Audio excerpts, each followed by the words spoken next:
Hello everyone, my name is Acebane, and I'd like to introduce to you my stealth guide for DayZ Standalone. In this video, I'll introduce to you the stealth playstyle, along with give various tips to stay undetected by players. This video will focus mainly on solo stealth play, but I'm sure there are tips that are also applicable to group play as well. One thing to note, this guide focuses on max stealth, meaning it's not always optimal for every situation.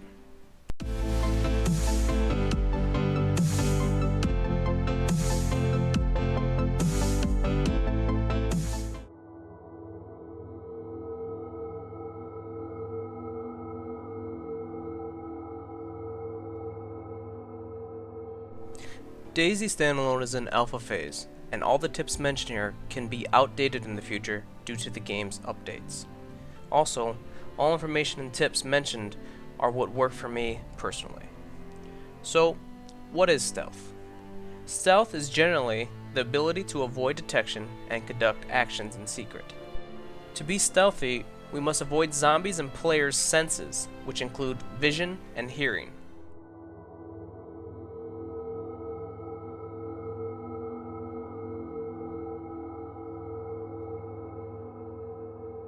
The first thing we must know about our vision is that the human eye is attracted to movement, protruding figures, and organic shapes. To help break up our human shape, we use something called camouflage. But the type of camouflage we use depends on our environment. To blend well with our environment, we must take note of the color palette used in Chernarus. It seems Chernarus uses a variety of greens, beiges, and browns. Most colors aren't heavily saturated as well. So now we know what color clothing we should be aiming for. So when you first start up DayZ, you're faced with a choice straight away. What default clothing do you want for your character? I've found the beige shirt and brown jeans seems to work best. That's just my opinion. There are other outfits that are suitable as well. So when you first spawn in, your first objective is to cover up as much skin as possible. However, keeping to the appropriate color scheme may be more helpful than covering your skin. So you must avoid high profile clothing, such as colorful clothing, payday masks, loose fitting clothing such as cowboy hats, down jackets like the one I'm wearing in the video. Your preferred clothing is single colored, low saturation, beige or green, and it's tight fitting. By tight fitting, I mean it makes your silhouette as small as possible. Bulky jackets, big hats, or big weapons can give you away when you're trying to hide. As you saw in the footage there, I took off my payday mask while walking through this forest to avoid being detected due to the white on the mask. Remember to always try to stay within the color scheme of Chernarus palette. When looking at this footage, you might have thought to yourself, well, everything looks in order as far as the color palette is concerned, except that backpack. It's a little bit more saturated than the terrain around you. You would be right. That brings me to my next order of business, backpacks. For maximum stealth, it's recommended to use no backpack. That's because no backpack would make your silhouette smaller, which in turn makes you harder to see. However, it's understandable that it'd be a bit hard to loot places if you didn't have a backpack. So if you are going to use a backpack, the ideal backpack you should go for are the Hunter backpack and the Courier pack. Both aren't as saturated as your alternative backpacks. The Talon, the Mountain backpack, and the Child briefcase are very bright. But let's say you're a hoarder and you can't be separated from your big, bright, beautiful backpack. You have another option. You can drop your backpack outside of a loot area temporarily to use it as a stash. Empty out the non-essentials out of your clothing and your pockets. Then, go into the loot area, loot it up, then return back to get your neon glowing backpack and then continue on with all the goodies intact. But enough about clothing, let's start talking about movement. So, the first basic thing you should know is that if you must look around, you produce less of a visual signature if you hold Alt and look only with your head. If you don't hold Alt, you'll end up moving your entire body to face different directions. That makes you, like this guy in the video, a lot easier to see. So unless you want to be like this guy, you should always use your head if possible. Spoiler alert, he dies. So, now we move on to the stances in the game. The available stances are prone, crouch, and standing. For a general rule, the lower your stance, the more quiet you are and harder to see, but at the cost of speed. When standing, your visual signature is highest. Your footsteps are very loud, but you move the fastest. When crouching, you're somewhat difficult to see. Your footsteps aren't as loud as walking, and you move at a mild pace. When proning, you're extremely difficult to see, and your movement sounds are quieter than footsteps, but you move very slowly. Knowing when to use certain stances can be the difference of being detected and not being detected. In a forest environment, I found that moving crouched at a mild speed and constantly scanning my surroundings seemed to work best. In more urban environments, I found that standing, running fast, and stopping only at cover to scan seemed best. In all environments, though, you want to minimize your exposure time. What I consider exposure time is a time in which you are in danger zones, such as roads, on a roof, or in a field. You want to quickly move through danger zones and never stop in them for any reason. Remember, human eyes are attracted to protruding shapes. With that said, skylining is something that can make you easily detectable. Skylining is when you have the sky as your backdrop, making your silhouette easy to see. So always try to have something behind you, similar color to what you are wearing, if at all possible. So, you might have realized I've missed a very important point about staying undetected, and that's making use of shadows. The thing is, shadows can aid you in staying hidden, but many competitive PvPers or low-end computer users turn off their shadows, so you really can't rely on them to help you hide all the time.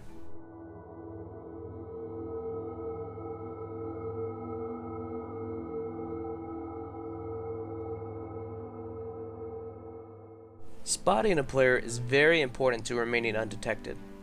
Seeing them will give you a better idea which route to take to avoid them. To maximize your ability to spot other players before they spot you, you'll have to do both full scans and quick scans. Full scans are when you stop moving both your character and your camera for a couple of seconds and stare into several directions. Quick scans are when you still are moving toward a destination while scanning your surroundings with the camera. The main difference between quick scans and full scans is the time you spend looking in each direction when scanning. The time per direction when full scanning is a good 3 to 8 seconds. The time per direction when quick scanning is about 1 to 3 seconds. Those number of seconds aren't set in stone, but it's a good basis for how long you should be scanning. Now, by the nature of scanning, it's going to take time to look in every direction, so only do full scans when you are near or behind cover. If you don't have cover, never stop moving, and while running to cover, do quick scans of the area.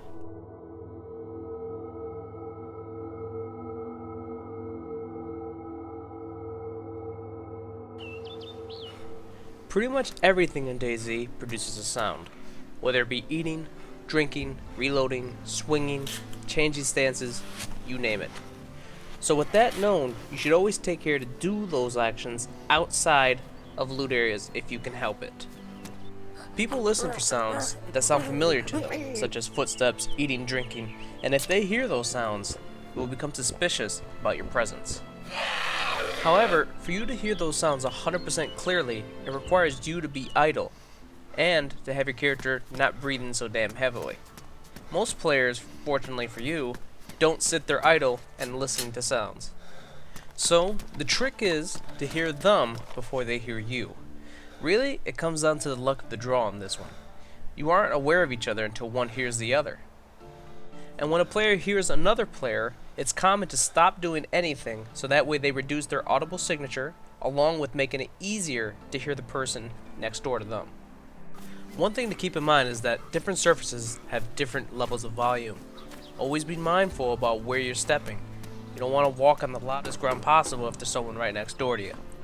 One thing many players do is they run around the city like crazy, looting everything, and that makes their characters breathe rather heavy, which in turn makes it harder for them to hear other players. This is also true for you, so be mindful of your breathing. So let's say you accidentally run into a player. By that I mean you both hear each other at the exact same time. Both players will stop to listen better and to stop making noises themselves. In that time, you should do everything in your power not to make a move at all. No sounds. When they start moving again, that's when you should start moving too. This is also known as sound masking, meaning when they walk, drink, eat, reload, it's a good time for you to move a little bit without them noticing.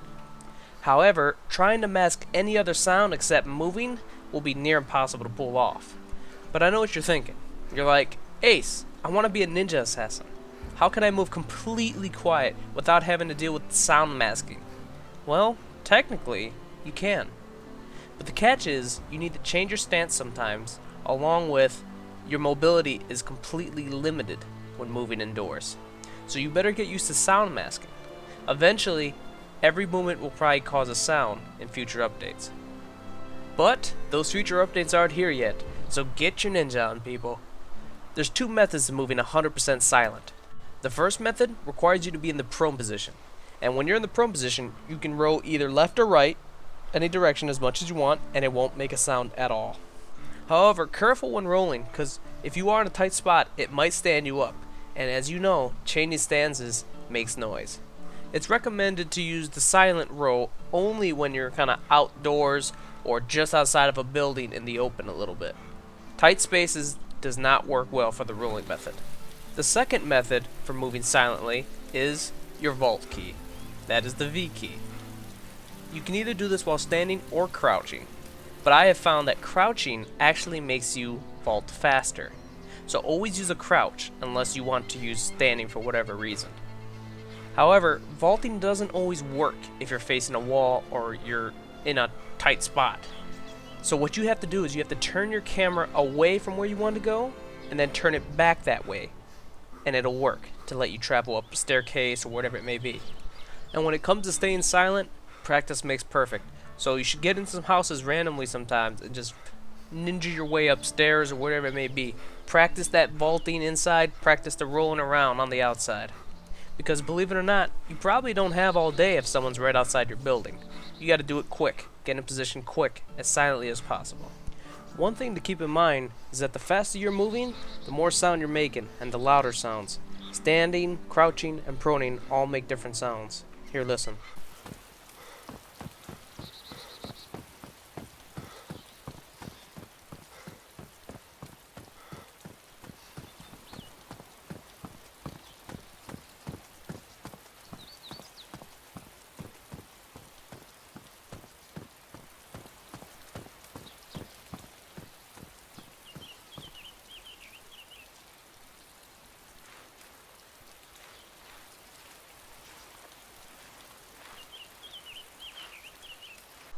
But there will be times where you don't have all day to go up the stairs with the vault or rolling.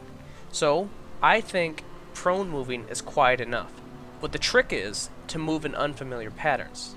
For example, if you move once every 5 seconds, it'll be less noticeable for nearby players than if you were moving constantly for 5 seconds straight. Also, minimize the time that you're being audible. In other words, don't run all the way up and down the building left to right in every corner unless you actually have something you want in those corners. The less time you spend making noise, the more of a chance you'll hear other people making noise.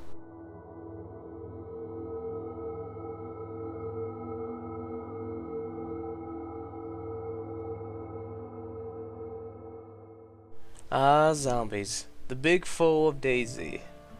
They're much like alarms, who can cause you to bleed. Any player can set them off and bring unwanted attention to themselves. And let me tell you, a Congo line of howling zombies is a good way to let everyone know where you are. With that said, avoiding zombies aggro becomes extremely important in stealth scenarios. To avoid zombies, first we need to know how they work. I won't go too in depth, so let's take a quick look at zombies. Based on a study done by Wobo Channel, zombies have a vision arc. Their vision extends from 1 meter to 100 meters and maybe more. They also have audio detection when within ranges of 5, 2.5, and 0 meters depending on your stance. I did a couple of tests myself with the zombies, and some of it is still a mystery to me, but we'll leave it to Wobo to figure out the science behind them. Currently, there's a slight bug at the moment where the first spawn zombies will have enhanced detection skills opposed to a respawn zombie. Meaning, a first spawn zombie will be able to hear and see better than a respawn zombie.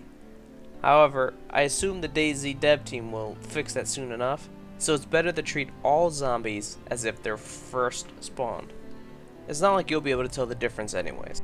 The best way to deal with the zombies is to avoid them. If you can sneak in without disturbing any zombies, they could then become your visual and audio alarm systems for other players in the area. But I'm sure there will come a time where a zombie's either in your way or they aggro on you and you're going to have to take care of them. Now if there's a zombie in your way that hasn't aggroed yet, it's best to try to sneak around to the behind of them and then hit them in the back of the head.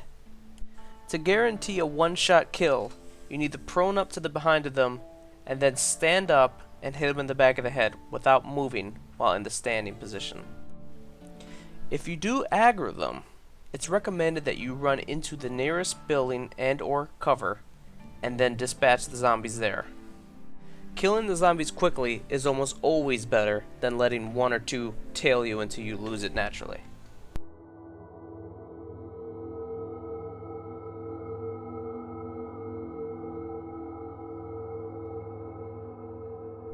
Killing zombies requires weapons, so let's talk about the best stealthy weapons. Currently, suppressed weapons do not work as intended and aggro zombies, so they're off the table for now. Eventually, when they fix the suppressed weapons, they'll become our go-to weapons. So, let's focus on what we have now in our arsenal to kill things quietly. Melee weapons. Weapons such as the gardening hoe, splitting axe, and pitchfork kill zombies in 2 hits. And then there's a fire axe that kills zombies in 1 hit. However, the arc and the range of the attack is very important, along with its visual signature when it comes to stealth. I found that stabbing weapons are very good for killing zombies due to their precision. They use stab animations. There might be some knives that you might think are going to be stab animations, but they'll be swing animations. Avoid using those. They're very difficult to use. My favorite weapons to use for stabbing are the bayonets. Pretty much all of them are guaranteed to do the stab animations. Granted, one-hitting a zombie with a fire axe is a good deal, but not wasting time swinging and missing and hitting a wall is also important. For every different melee weapon, there's different attack speeds. For the fire axe, I have to kind of pre-up a swing before they get to me, that way it hits them right when they get there. Whereas with the bayonet, I hit them as they're coming at me because it's so much faster to actually get the animation out. Another thing is something Dean Hall posted on his Twitter recently. He posted, "New input method. Head moves instantly and what is in the hands may be slower. I.e., the bigger the weapon, the lower the dexterity. Meaning, you'll turn faster and slower based on the weapon you're using to face your enemy. So if a zombie's coming up behind you and you want to turn around to face it, your head will be faced towards it, but your body and the weapon won't be yet. Whereas if you use a smaller weapon, you'll be able to face that threat a lot more quickly, and then start hitting it, put it on the ground, and kill it really quick. One thing to keep in mind though, is that stabbing weapons such as the bayonets are very good for dispatching 1 or 2 zombies at a time, but if you get more than 2, probably you want to rely on that fire axe again. Don't get me wrong, you can still do it, it's a little bit more difficult to kill more than 2 zombies with the bayonet.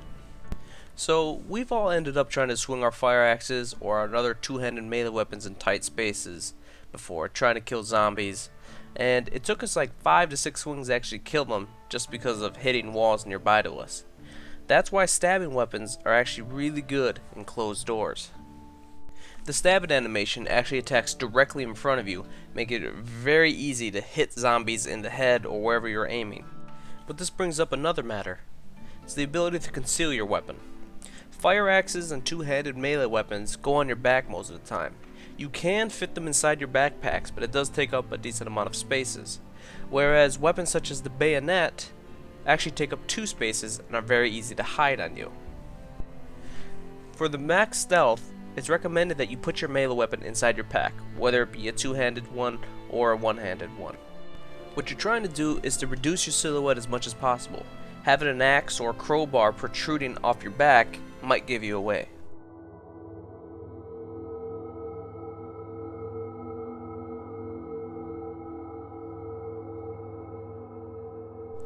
The ability to see people is very much dependent on what kind of server you play on. Regular servers allow for a third-person view, which allows you to peer around corners without exposing yourself. So the big focus of regular servers is the ability of having increased vision of your surroundings. Do not hesitate to take advantage of third-person view and its advantages. Regardless of it being cheesy or lame, everybody else on those regular servers will do it. So, if you like living and surviving in DayZ, you're going to have to start doing it yourself. If you do think it's lame, lucky for you, there's an alternative kind of server. Hardcore servers. You can only see through your character's eyes, meaning you have to expose yourself to look around a corner to actually see other people.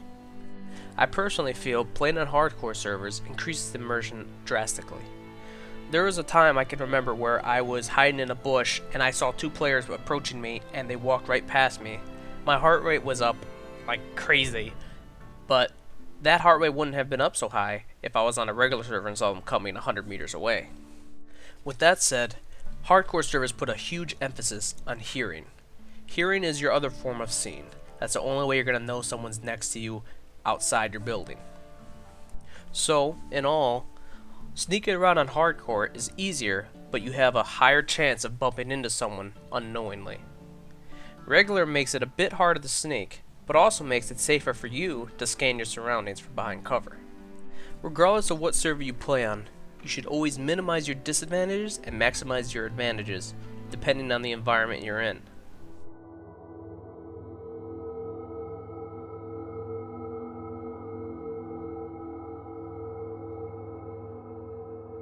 Now, when I say the environment, I mean the entire environment, meaning the city, buildings, trees, the weather, zombies, players, and the loot. It's up to you, however, to take advantage of the environment. To fully take advantage of the environment, it requires you to do it consciously. Planning plays a big part of consciously making the best of your environment. It's best to get in an overwatch position over a loot area and scout it out for zombies and players. I recommend taking that a loot area on a map that's not in-game but rather on the internet. Make sure to glance over common camp spots as well, and then plan your route accordingly. Most players skip this step, thus you see them run around the city from common entrances.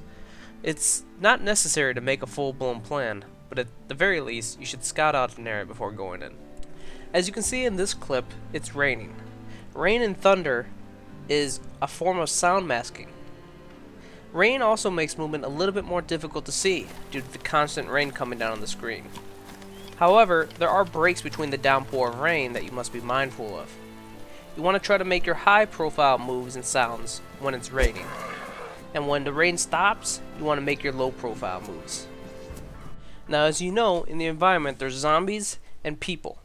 People are much like zombies in the fact that you want to avoid them at all costs. People are a lot more complicated to deal with than zombies. Killing them is an option, but it tends to be messier. If you see a player, I recommend doing everything in your power to not be detected by them. But let's say you run into a friendly player. He starts talking to you in direct chat.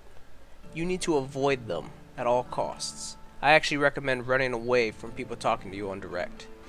You talking on direct chat is a good way to broadcast to everyone where you are. You don't know how many people are there with you, so you need to be very careful with that. Another thing is, it's a time-consuming process to talk to the person, have them respond, and go back and forth like that for a while. And for being sneaky, you want to get in and out quick. If you hear two players or more talking to each other on direct, use that to your advantage. Let them draw attention to themselves and bring the whole city down on them while you move around safely. Now for sure, whenever you go into a loot area, there's a chance of seeing other players. I recommend avoid killing or shooting anyone. You never know if he has a friend or if there's somebody watching him. When trying to maintain a low profile, the only reason you should ever kill is to defend yourself from others. Most of the time, the best option is to escape without any confrontation. But if it's not possible to escape without confrontation, a killing spree may be in order. If there are people there that are a threat to you, you need to defend yourself and ensure your survival. Sometimes that means striking first. Now, I don't know about you, but every time I leave a city after looting it, I always feel like I might be tracked, or someone's gonna come into the city behind me and start following me because I have all the loot. To avoid being tracked, you need to close doors after looting the building. I know that's a little annoying to do, but it'll help you in the long run. If a player enters a city that you just looted, he's going to spend a lot less time looting if he sees half those doors are open. He's probably going to move to the same area you're going to move to next to loot. Thus, he might catch up with you and then shoot you in the back. Players tend to put their guard down a lot when they see that the city has all those doors closed. They assume no one's been there and that they don't have anything to worry about. You can use that to your advantage. As long as you close those doors behind you, he won't even know you're there.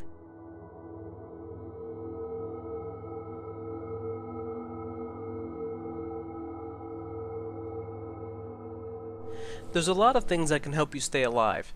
Stealth is one of them. It's important that all players introduce some stealth aspects into their playstyles, no matter what playstyle they favor. If you follow some of these tips outlined in this guide, I can guarantee that your chances of surviving in DayZ will definitely go up.